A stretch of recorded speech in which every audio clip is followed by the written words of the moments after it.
Russian President Vladimir Putin may soon have discussions with newly elected US President Donald Trump, during which we are told he will demand that Ukraine never join NATO. This is what Bloomberg is reporting. But Putin's position also contradicts Trump's stated desire to end the war as quickly as possible and may be aimed at granting Russia more flexibility in terms of negotiations. Bloomberg's report, by the way, further noted that Russia's advances in eastern Ukraine have been slow and have come at a very heavy cost. Ray Locker's with us for further clarity on this as well. Ray, how realistic is this demand? And what would be the consequences for Ukraine's sovereignty and security if it were to accept such terms? Well, I mean, first of all, Trump's promises to end the war immediately were never true.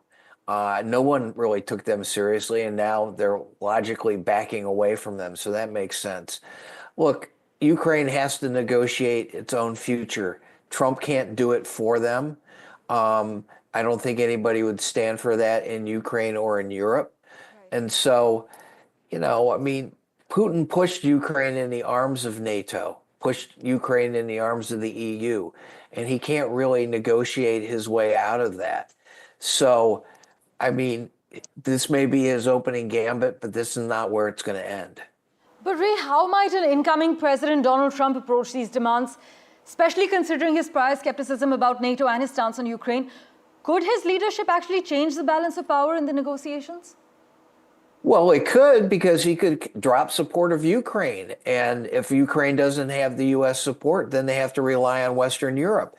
And that's not as strong as a joint U.S.-European alliance in support of Ukraine. So that could alter the balance of power very unfavorably for Ukraine. And with Russia's growing confidence on the battlefield, how much would you say if Putin's stance is shaped by military gains versus geopolitical objectives?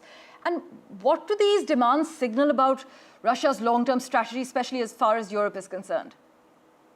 Well, Russia, I think, is always going to be a threat to Europe as long as Putin's around. I don't think that Russia is necessarily gaining in the war against Ukraine. They're doing okay. But at what cost? I mean, they've lost so many people in a war that they didn't need to have.